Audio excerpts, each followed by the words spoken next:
السلام علیکم دوستو، میں ہوں فرحان احمد اور آپ دیکھ رہے ہیں میرا یوٹیوب چینل۔ دھماکوں کی گونج، ہر طرف گولیوں کی تڑتڑاہٹ، سڑکوں پر دوڑتی ایمبولینسز کے سائرن، فضا میں ہیلی کاپٹرز کا شور، لڑاکا طیاروں کی پروازیں، یہ سوڈان کے دارالحکومت خرطوم کے مناظر ہیں جو کئی روز سے خانہ جنگی کی لپیٹ میں ہے۔ کئی سیز فائرز ہوئے اور ٹوٹ گئے۔ اب تک کی رپورٹ کے مطابق ہلاکتوں کی تعداد 500 ہو چکی ہے، تاہم آزاد ذرائع کے مطابق تعداد کہیں زیادہ ہے کہ بہت سی لاشیں اسپتالوں میں ہی نہیں پہنچ سکی۔ خوفزدہ شہری پناہ کی تلاش میں ادھر ادھر بھاگ رہے ہیں۔ یوں کہہ لیجیے کہ اس افریقی دارالحکومت میں ہر طرف آگ و خون کا رقص جاری ہے۔ حالیہ خانہ جنگی نے پہلے ہی غربت، بھوک اور بے روزگاری کے مارے عوام کی حالت مزید ابتر کر دی ہے، لیکن قابض حکمرانوں کو اس کی کوئی پرواہ نہیں کہ وہ اپنے اقتدار کی جنگ میں مگن ہیں۔ ان کے سامنے صرف اقتدار ہے، چاہے وہ دنیا کے کسی غریب ترین ملک ہی کا کیوں نہ ہو۔ یہ خانہ جنگی سوڈان کے دو ایسے جنرلوں کے درمیان ہو رہی ہے جو کل تک ہم نوالا و ہم پیالہ تھے، اور یہ ہیں فوج کے سربراہ جنرل عبدالفتاح البرہان اور پیرا ملٹری فورس کے سربراہ جنرل حمیدتی، جن کا اصل نام محمد حمدان دقلو ہے۔ ان دونوں نے دارفور میں باغیوں کو کچلنے کے لیے مل کر کام کیا، اور حمیدتی چند روز پہلے تک آرمی چیف کے نائب تھے۔ ان دونوں نے مشترکہ کارروائی کرتے ہوئے سول حکومت برطرف کر کے سورن کونسل قائم کی، جس کے سربراہ جنرل برہان بنے۔ اس کونسل کا مقصد روزمرہ امور چلانا اور انتخابات کے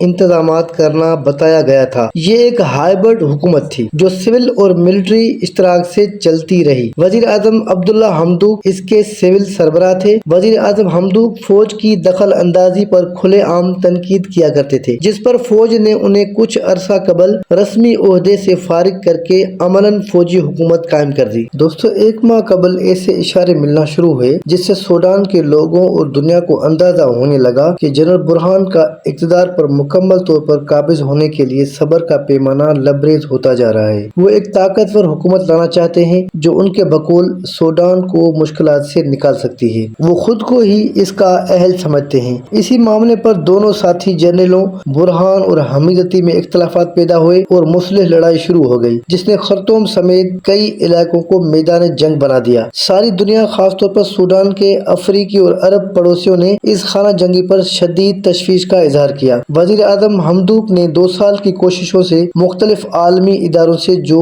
امدادی معاہدے کیے تھے وہ کھٹائی میں پڑ گئے۔ پاکستان سمیت تمام ممالک نے اپنے شہریوں اور سفارتی عملے کو خرطوم سے نکال لیا ہے۔ سعودی عرب اور امریکہ نے انتہائی مشکل حالات میں ثالثی کرتے ہوئے سیز فائر کروایا، لیکن یہ کہنا مشکل ہے کہ اس پر کب تک عمل ہوگا۔ دوستو، آئیے جانتے ہیں سوڈان کی جغرافی اور اس کی ہسٹری۔ سوڈان شمالی مشرقی افریقہ میں واقع ہے اور اس کی سرحدیں جنوبی سوڈان، جو پہلے اس کا حصہ تھا، چاڈ، ایریٹریا، ایتھوپیا اور بحر احمر سے ملتی ہیں۔ سوڈان کی آبادی تقریباً 4 کروڑ 75 لاکھ نفوس پر مشتمل ہے۔ یہ برطانوی نو آبادی رہا۔ گو کہنے کو یہ مصر کے سلطان کی حکمرانی میں تھا۔ جب جنرل نجیب مصر میں سلطان کا تختہ الٹ کر فوجی انقلاب لائے تو انہوں نے سوڈان کو آزادی دلانے میں اہم کردار ادا کیا۔ نجیب کا سوڈان سے خاندانی تعلق بھی تھا اور اس کی جوانی وہیں گزری تھی۔ 1952 میں آزادی کے بعد سے سوڈان میں کچھ عرصے ہی سول حکومت رہی، پھر جنرل نمیری نے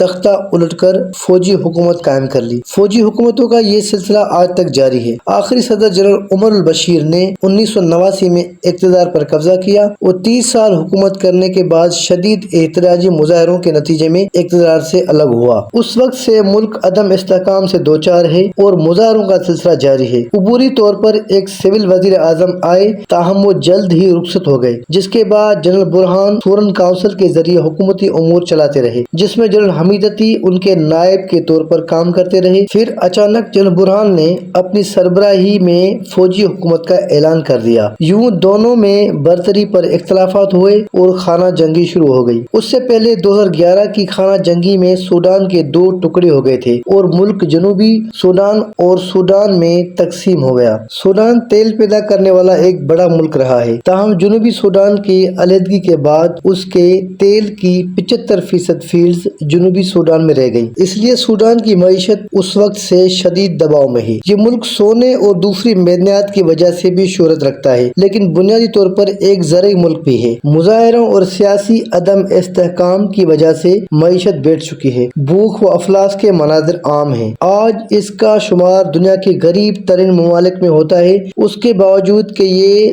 تیل اور سونے سے مالا مال ملک ہے۔ GDP 8.4 سے 2.5 تک گر چکی ہے اور خانہ جنگی کے بعد کیا صورتحال ہوگی یہ اندازہ لگانا بھی مشکل نہیں۔ افراط زر 129% ہے جبکہ بے روزگاری کی شرح 16% سے بھی اوپر ہے، جبکہ سوڈان کی ورکنگ فورس آبادی کے 50% پر مشتمل ہے لیکن اسے روزگار دے کر استعمال نہیں کیا جا سکا۔ عبوری وزیر اعظم حمدوک نے تباہ حال معیشت کی بحالی کے لیے امریکہ، عالمی بینک اور افریقن یونین سے امدادی پیکیجز منظور کروائے تھے جو خانہ جنگی شروع ہوتے ہی منجمد ہو گئے۔ اس معاشی صورتحال کو دیکھتے ہوئے وہاں فوجی حکومتوں کے خلاف جاری عوامی احتجاج کسی کے لیے حیرت کا باعث نہیں۔ سوڈان ان ممالک میں شامل ہے جن کے متعلق IMF اور دیگر عالمی مالیاتی اداروں نے اپنی رپورٹس میں کہا تھا کہ وہ معاشی بدحالی کی وجہ سے سیاسی بحران اور عدم استحکام کا شکار ہوں گے۔ سوڈان کے حالات دیکھ کر ہمیں اپنے حالات پر بھی نظر ڈالنے کی ضرورت ہے کہ افراتفری کسی ملک یا قوم کے لیے کسی زہر قاتل سے کم نہیں ہے۔ سوڈان میں فوجی حکمرانی کوئی نئی بات نہیں ہے بلکہ یہ ملک زیادہ تر آمدید ہی کے شکنجے میں رہا ہے۔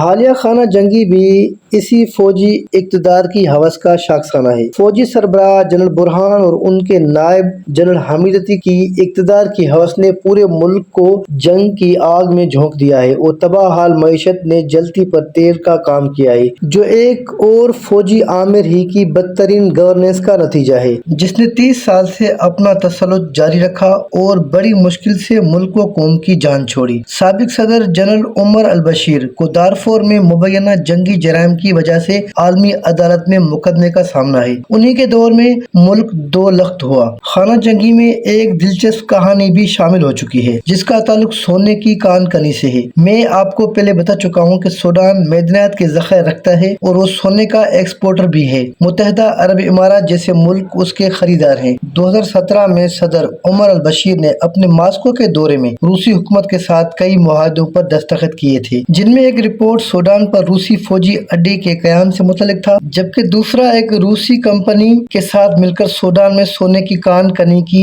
اجازت سے متعلق تھا۔ امریکی وزارت خزانہ کا کہنا تھا کہ اس معاہدے کی آڑ میں روس کے ویگنر گروپ کو کارروائی کے مواقع فراہم کرنا ہے۔ ویگنر گروپ روس میں ایک نجی فوجی کمپنی ہے جسے عرف عام میں کرائے کے قاتل فورس کہتے ہیں۔ یہ گروپ یوکرین میں روسی فوج کے ساتھ مل کر جنگ میں حصہ لے رہا ہے۔ ویگنر گروپ نے سوڈان میں کسی قسم کی کارروائی کی تردید کی اور اس کی دخل اندازی کے ثبوت بھی نہیں ملے۔ اس گروپ کو امریکہ اور یورپی یونین کی طرف سے پابندیوں کا سامنا ہے۔ ان دنوں مختلف افسانے اور سازشوں کے قصے عام ہیں جن میں بتایا جاتا ہے کہ کیسے روس اور امریکہ سوڈان کے سونے کے ذخائر پر قابض ہونے کے لیے برسر پیکار ہیں۔ یہ اسی قسم کے افسانے لگتے ہیں جیسے پاکستان کے قدرتی وسائل اور افغانستان میں سونے کی کانوں سے متعلق وقتاً فوقتاً پھیلائے جاتے رہتے ہیں اور ایسا عموماً فوجی حکمرانوں کے دور میں ہوا تاکہ عام آدمی ان سے آنے والی امکانی خوشحالی کے خوابوں میں مست رہے اور ہمیشہ یہی کہتا رہے کہ ملک تو قدرتی وسائل سے مالا مال ہے مگر کوئی انہیں نکالتا ہی نہیں۔ سازشیں ہو رہی ہیں، کوئی یہ نہیں سوچتا کہ ان ہی عوام نے ان ذخائر کو نکالنا اور استعمال کرنا ہے۔ آخر عرب ممالک بھی تو بیرونی کمپنی سے تیل نکلوا کر مالا مال ہو گئے۔ بہرحال اس بیانیے یا خوش فہمی سے محنت کر کے ترقی کرنے کے حوصلہ شکنی ہوئی